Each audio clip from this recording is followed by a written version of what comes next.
Salut tout le monde, moi je m'appelle Omar Kirat et je vais vous partager un petit souvenir qui m'est arrivé il y a de cela 10 ou 12 ans quand j'étais petit, très petit. Encore aujourd'hui je suis grand. J'ai voyagé au Sénégal et je suis allé dans un zoo, le zoo de Mbour, dans la petite côte sénégalaise. Et dans ce zoo-là, on a vu des animaux fantastiques, des serpents qui mesuraient 10 à 12 mètres, des crocodiles immenses qui mesuraient 6 mètres. On a vu aussi des tortues vraiment très grosses, plus grandes que moi actuellement. On a vu aussi des hyènes qui avaient trop mangé, qui avaient un ventre comme si elles étaient enceintes, des trucs comme ça. Mais l'animal que je voulais vraiment voir, c'était les lions, parce que c'était mon animal préféré. Et malheureusement, ce jour-là, comme de par hasard, le lion s'est échappé de sa cage. Alors on a été barricadé pour pas trop que le lion il s'échappe en fait et qu'il parte en ville. Alors le zoo a été barricadé et nous avons formé une petite escadrille afin de le traquer, de le retrouver, de l'abattre. C'est une vingtaine de personnes à peu près. On a retrouvé la bête, mais elle avait fait déjà quelques dégâts auparavant. Elle avait arraché le bras du médecin pour s'échapper. Elle avait blessé 3 hommes aussi, griffé au ventre et au visage. Mais il n'y a pas eu plus de décès, sauf le lion qui a pris une balle dans la tête. Et du coup, ce jour-là, on a pu prendre tout ce qu'on voulait de son cadavre. Il y en a qui l'ont dépecé, d'autres lui ont arraché les dents, d'autres lui ont arraché les griffes, d'autres lui ont même pris la queue pour faire une écharpe. Je sais pas, c'est des délires bizarres. Et moi, ce que j'ai décidé de prendre, c'était cette dent-là, que j'ai décidé de garder autour de mon cou. Et depuis ce jour-là, elle ne m'a plus jamais quitté. Et c'est mon porte-bonheur. Jërëjëf sama bañ gaynde.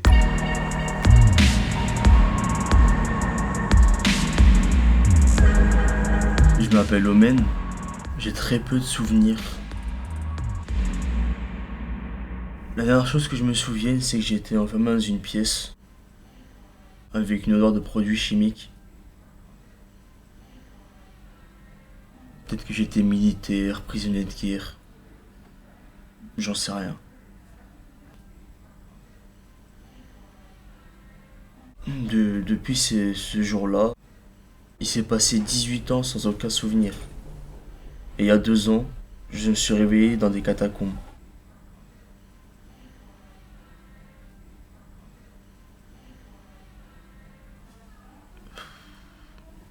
Là maintenant, j'ai certaines aptitudes comme aveugler les gens, me téléporter, créer des zones d'ombre.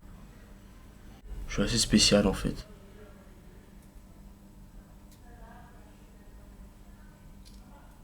On peut qualifier ça comme une seconde vie.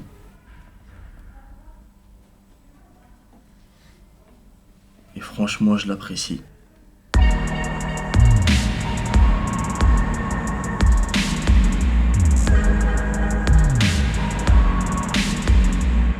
Je m'appelle Justinien, je suis gardien du château. Le roi nous traite mal, nous paye mal, mais je vis pour mon travail. C'est quand même moi qui ramène l'argent à la maison, depuis que mon frère est parti avec toutes nos économies.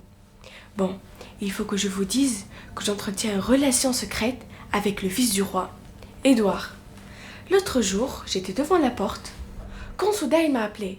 Il m'a demandé de tuer le roi en mettant du poison dans son dîner. La première fois, j'ai refusé, parce que je ne peux pas trahir mon roi. Ensuite, il m'a obligée. Il m'a dit, si je le tuais pas, il va me couper la langue. Je tiens à ma langue, même si je ne parle pas trop dans mon travail. Finalement, je suis heureux de la faire parce que grâce à moi, je vais libérer le peuple de ce méchant roi. Ou alors, j'aurai une meilleure place au royaume avec Édouard. Ou peut-être il va me tuer et m'accuser de régicide. Que faire ?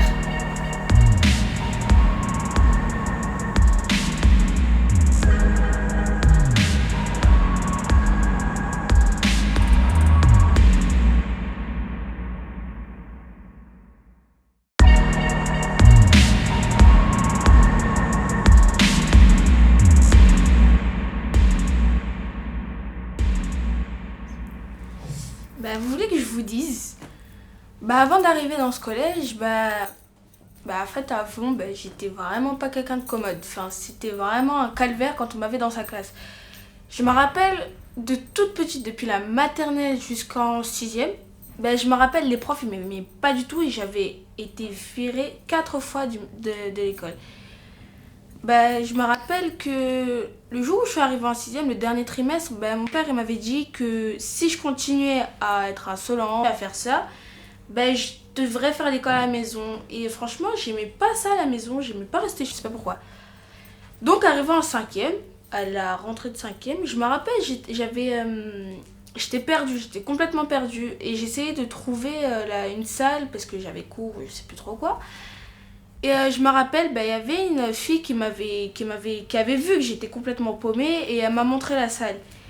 Bah, vu que j'ai trouvé sympa, je lui ai demandé comment elle s'appelait, tatati tata, vous savez, la démarche pour faire ami-ami. Et donc maintenant on est amis et bah, en fait, aujourd'hui je suis en troisième et chapeau. Je suis fière de moi en fait. Voilà. Hey, moi aussi j'ai un truc à vous dire. Avant, j'étais comme vous. Je me crée une personnalité en moi qui n'était pas la mienne. Elle n'était pas forcément bien ni forcément mal. Au final, j'ai vu que je me préférais mieux en fille qu'en garçon. Donc j'ai arrêté de mettre des joggings et je me suis plus intégrée dans le corps d'une jeune fille et non d'un garçon. Du coup, j'ai moins de regrets sur moi et faut pas écouter les autres. Faut créer sa propre personnalité et tu verras que ta vie elle sera beaucoup mieux.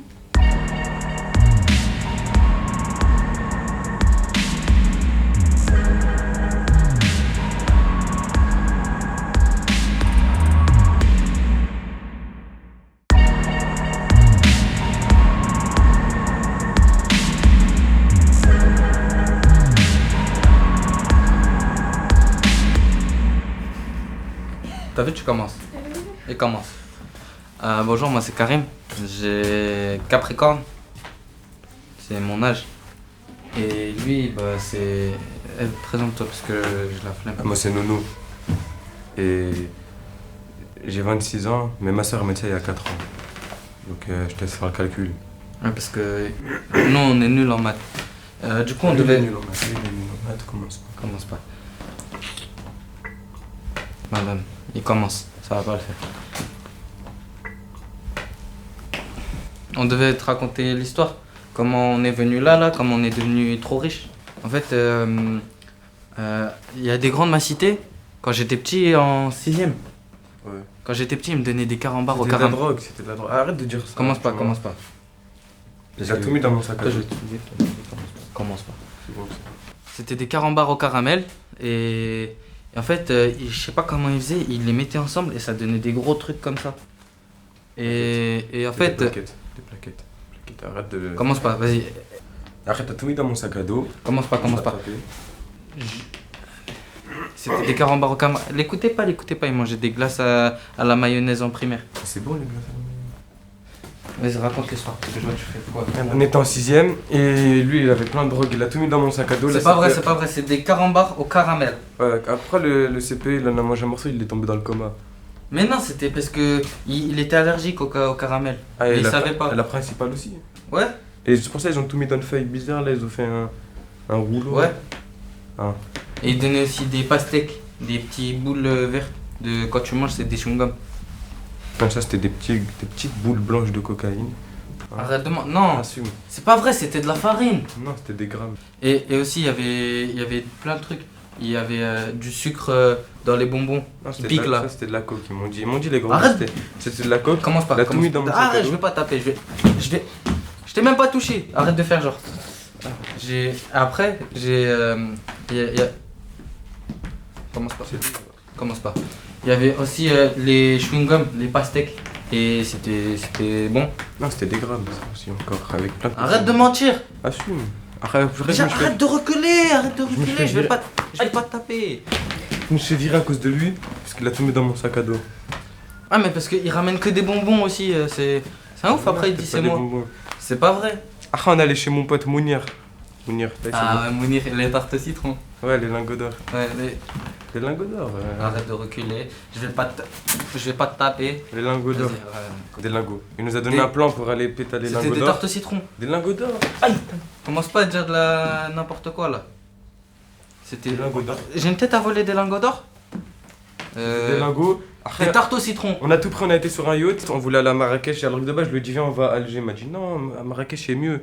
Bah oui, Marrakech c'est mieux. Parce que là, après, on met tous les lingots sur le yacht. Il m'a poussé parce que je voulais tout prendre, parce que c'est moi qui a trouvé le code. Non, du coffre. je voulais l'aider à nager, c'est tout. Non, il m'a poussé. Après, c'est Bernadette, elle m'a sauvé. Après, il a cassé mon mariage. J'ai envie de le tuer d'ailleurs, tu vas voir toi. Moi, tu vas me tuer, moi. Moi, je parle à lui. Moi. Tu vas voir, je vais le tuer à force. Moi, tu vas me tuer, Moi, je moi. parle à lui. Y'a personne, moi, tu vas. L'extincteur. Aïe. Attends.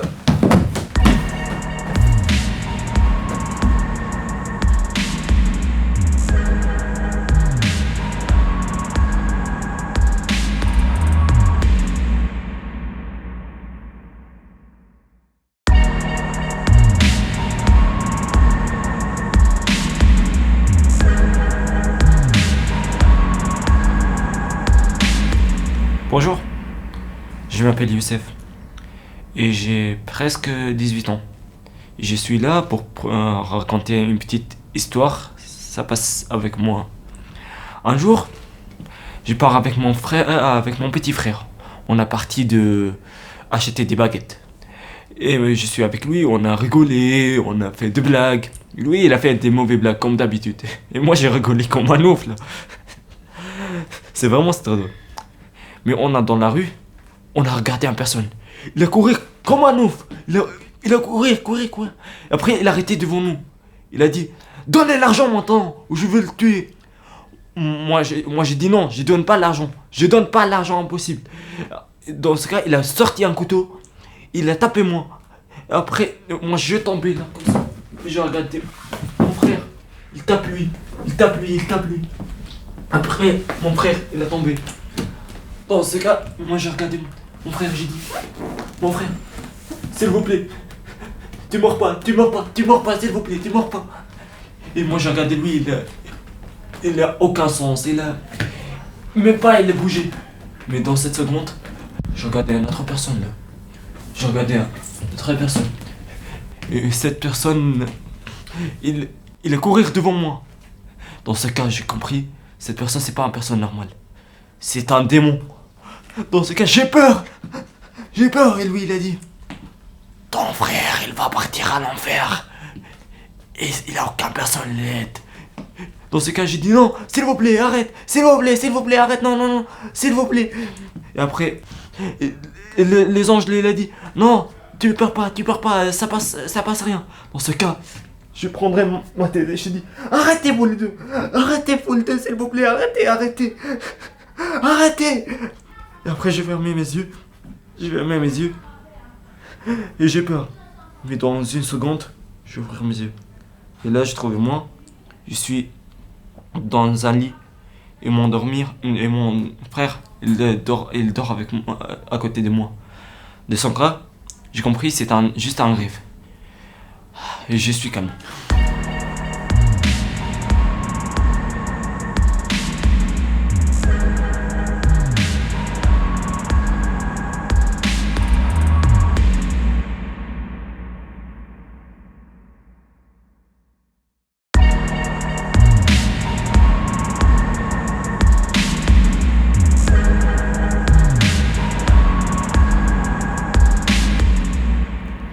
Je m'appelle Hisoka. Ma vie, c'est le combat. Mon rêve, devenir le plus puissant des combattants. Je m'entraîne chaque jour à la tour céleste pour devenir le meilleur.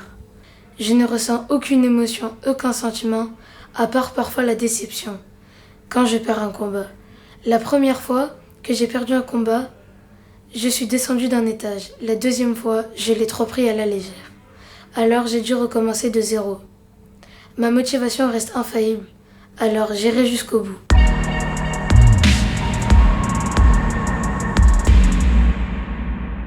Bonjour tout le monde. Aujourd'hui, je vais vous raconter une histoire. C'était le jour où j'ai perdu ma bague anti-lumière du soleil préférée. Elle était en argent avec une pierre verte. Je devais me rendre sur un plateau télé pour présenter l'horoscope du jour. Mais j'avais fini de me préparer et là, je me rends compte que j'ai oublié quelque chose. Ma bague de protection. Vous savez, pour mon 271e anniversaire, oui, j'ai 271 ans, mon copain, Dracula, m'avait offert une parure avec boucle d'oreille, collier, bracelet et bague. C'est devenu ma parure préférée. Je la porte pour toutes les grandes occasions, comme les anniversaires et les mariages. Et vous savez, je suis un vampire. Je suis sensible à la lumière du soleil, ça me dessèche. Si je m'y expose trop longtemps, je suis réduite en poussière. Alors voilà pourquoi j'ai besoin de ma bague pour sortir. Mais malgré le fait que je l'avais cherchée partout, je ne la retrouvais pas. Alors je me suis mise à pleurer tellement j'étais désespérée. Mon copain m'a vu, je lui ai tout expliqué. Pour me remonter le moral, il a proposé de m'emmener dans mon magasin de vêtements préféré. Finalement, c'est ma cousine Émilie qui a eu l'horoscope à la télé, et je suis très jalouse. Le lendemain, j'apprends une triste nouvelle. La bague de ma parure a été volée. Voilà. J'avais pas fait attention, j'avais déposé quelque part, et voilà. J'avais pas retrouvé. Maintenant, pour me protéger du soleil, je suis obligée de mettre un écran solaire que je dois renouveler toutes les 2 heures, et une huile pour bronzer.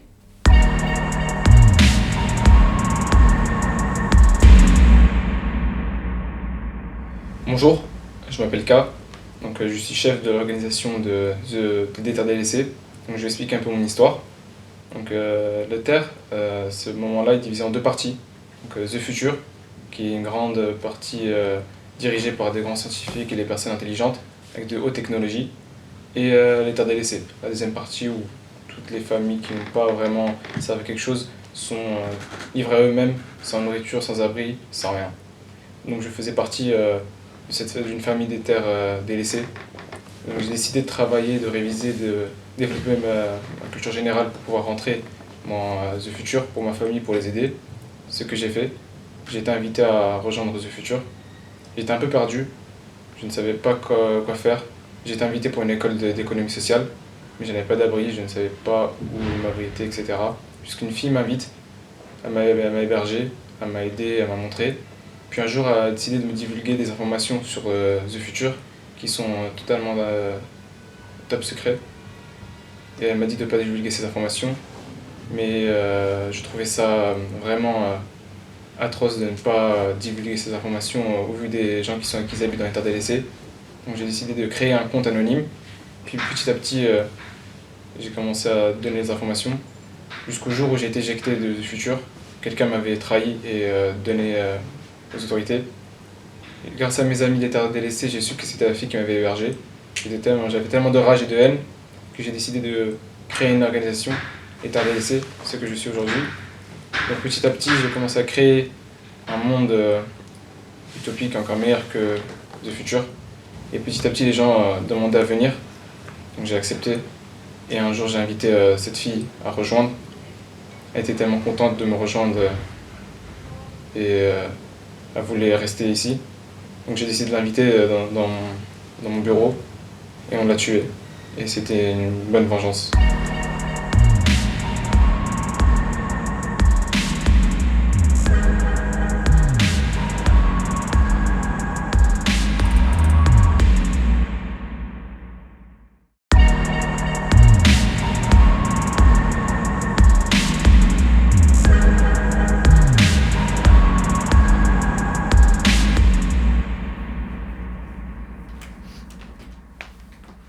Bonjour, je m'appelle Marc. Bonjour Marc. Je suis boulanger solitaire, je n'ai pas beaucoup d'amis. Un jour, j'ai rencontré une amie d'enfance que j'avais perdu de vue. Ça m'a fait un choc. Mon cœur s'est mis à palpiter. Elle était trop belle. J'ai appris qu'elle avait un petit ami. J'ai été dévasté. J'ai pris conscience que si je voulais la conquérir, il fallait que je m'embellisse et que je trouve quelque chose de stable pour attirer son attention. Donc je me suis mis en main et fait tout ce qu'il fallait pour la conquérir. Un jour, je l'ai à nouveau croisée, nos regards se sont croisés et un déclic a complètement bouleversé notre comportement.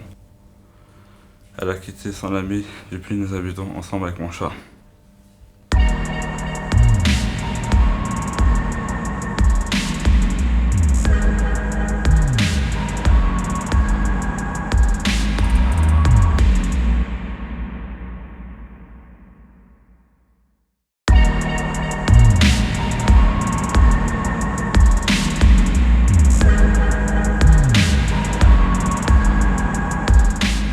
savoir que quand j'étais petit, j'étais un enfant très indécis. Ça veut dire que j'arrivais pas à choisir un sport à faire. Mes parents m'obligeaient à faire un sport, mais pas de sport en particulier. Du coup, j'avais le choix entre tous les sports. Et comme je t'avais dit, j'étais indécis. J'ai donc pu essayer tous les sports possibles et inimaginables. Donc, faut savoir qu'arrivé au collège, mes parents m'ont forcé à faire du basket. Et uniquement du basket. Ça veut dire que j'avais plus le droit de changer de sport ou de faire le sport qui me plaisait. Je devais faire du basket. Du coup, le basket, c'est un bon sport, comme tu le sais, mais le fait de me forcer à faire du basket, ça m'a lassé. Arrivé en troisième, j'ai dit à mes parents que je voulais changer de sport, que j'aimais bien le basket, mais que je voulais ne pas être forcé, mais faire le sport qui me plaisait moi. Ils m'ont donc laissé le choix de faire le sport que je voulais, mais à une condition, c'était de faire un sport et de ne pas rester à rien faire. J'ai donc pris le volley. Je m'étais déjà renseigné en amont pour le volley. J'avais regardé un animé dessus, des documentaires dessus. Et c'est vraiment un sport qui me plaisait. Du coup, arrivé en seconde, j'ai pu commencer le volley à l'intérieur, juste à côté. Je me suis fait des potes au volley, donc des potes que pour ce sport, avec ce sport. Quand on se voit dehors, on parle de sport et tout, donc c'est vraiment kiffant. Je me souviens encore aujourd'hui, quand j'étais en Italie, dans l'école primaire, j'étais une enfant très timide et toujours seule, parce que j'étais toujours taquinée par les autres. J'étais triste et vraiment malade, parce que j'étais toujours taquinée, parce que j'étais dans une autre nationalité, j'étais pas italienne comme eux. Du coup, ça m'a rendue tellement triste et malade en même temps. Ils m'ont ruiné mon enfance. Après, je suis partie au lycée. Dans ce lycée, je me sens vraiment bien parce que il y avait beaucoup des étrangers, des Indiens, des Marocains comme moi et des Chinois. Au début, j'avais peur, même si j'étais contente parce que personne ne voulait me parler. Après environ 3 semaines, ils ont commencé à me parler. Grâce à eux, j'ai changé, j'ai un fort caractère, j'ai changé mon style vestimentaire. Un jour, j'ai pris le bus pour retourner chez moi. Dans le bus, il y avait mes anciens camarades de l'école primaire. Il y avait une fille, elle voulait me parler, sauf que je ne l'ai pas répondu, c'est pour lui montrer que j'avais un fort caractère.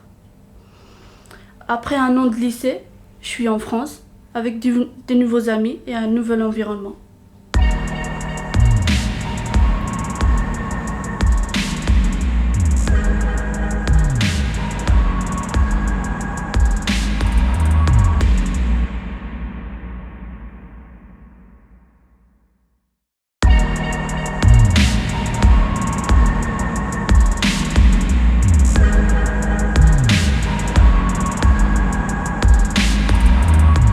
Moi, tu sais, dans ma famille, on perd beaucoup de choses. Par exemple, moi, j'ai perdu mon téléphone et mes clés. Ma mère, elle a perdu son téléphone et son portefeuille avec nos papiers, etc. Et un jour, mon frère et moi, on s'est acheté une trottinette électrique. C'est mon frère qui l'utilisait le plus. Je pouvais pas l'utiliser parce que j'avais cours. Et une fois, il l'a perdu. J'étais tellement déçue et triste de l'avoir utilisé si peu. Mais ma mère m'a promis un jour d'en acheter une autre. J'ai hâte et je ferai attention à ne pas la perdre. Avant, je m'amusais beaucoup, tu vois. Je faisais du vélo, je sortais avec ma famille, jusqu'au jour où je me suis blessé le bras. Résultat, 12 points de suture. Je ne pouvais plus rien faire, plus bouger, j'étais tout le temps triste. Alors, quand j'ai pu refaire mon sport, je pouvais à nouveau sortir dehors, refaire du vélo, ressortir avec ma famille, je pouvais à nouveau revivre ma vie. Moi, je m'appelle Adama. Je suis unique enfant de ma mère. Du coup, elle m'a grandi avec beaucoup d'amour, mais pas de respect. Bref, quand j'avais 10, 11 ans, j'avais pas de respect pour mes proches, mes parents, pour mes parents même, mes parents. Un jour, ma mère a organisé une sortie. Moi, j'adore visiter les forêts, les châteaux. Bref, quand on est arrivé aux forêts, moi, j'ai commencé à courir et sauter partout. Ma mère m'a interdit, mais je n'ai pas écouté. J'ai monté sur une pierre, j'ai sauté. J'ai tombé, j'ai blessé au bras, au pied. Après la blessure, j'étais enfermé à la maison pendant 2 semaines. Pas d'école, pas des amis. J'étais triste. Quand j'ai commencé à aller mieux, je commençais à partir à l'école et sortir avec mes amis. J'étais très content. À partir de ce jour, je commence à obéir mes parents et respecter les autres.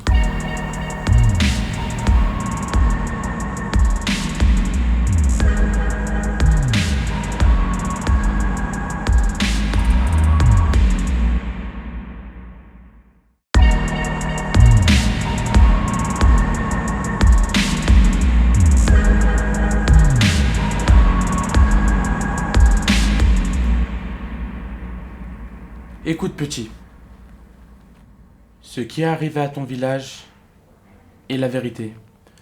Toutes les fois où tu t'amusais étaient tout simplement un gros mensonge. J'en suis la preuve vivante.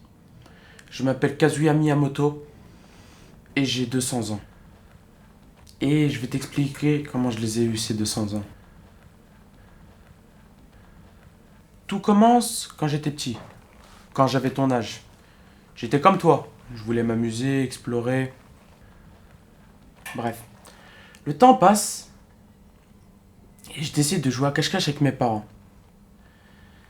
Je me cache dans la maison, mais pendant que je me cachais, quelqu'un s'est introduit dans la maison et a tué mes parents. À cet âge-là, pour moi, la mort, c'était juste un sommeil et tu revenais.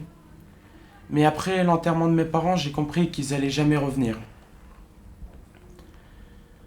Après ça, un ami de mon père m'a élevé. Il m'a appris comment me battre et surtout comment survivre. Les années passèrent, je suis devenu adulte et j'ai commencé à voyager à travers le monde. Puis un jour, j'ai décidé de m'arrêter. Je me suis marié et j'ai eu une fille. Pour moi, son prénom devait être l'idéal. Donc je prenais de l'inspiration. L'inspiration de quoi? De magnifiques paysages. Un jour, je revenais à la maison et un dragon a attaqué le village, comme le tien. J'ai commencé à paniquer, je me suis dit si ma famille allait bien. Mais je me suis vite rendu compte que c'était pas le cas. Mon cœur s'est détruit en voyant cette scène. Ma maison détruite et 2 cadavres brûlés. Ça m'a détruit. Même si je savais que je pouvais pas le battre, je voulais tenter ma chance. À la fin, j'ai eu un bras en moins et mon dos a été complètement brûlé. Après ça, j'ai commencé à errer comme un cadavre, un mort-vivant. Puis je commence à entendre une rumeur qui parle d'une potion d'immortalité. Pour me venger, c'était l'idéal. Donc je l'ai cherché partout. Après des moments dangereux, des moments difficiles, je l'ai enfin trouvé. Sans perdre une seconde, je l'ai avalé. Toutes les cicatrices et les blessures que j'ai reçues durant toutes ces années depuis que je suis né ont été guéries.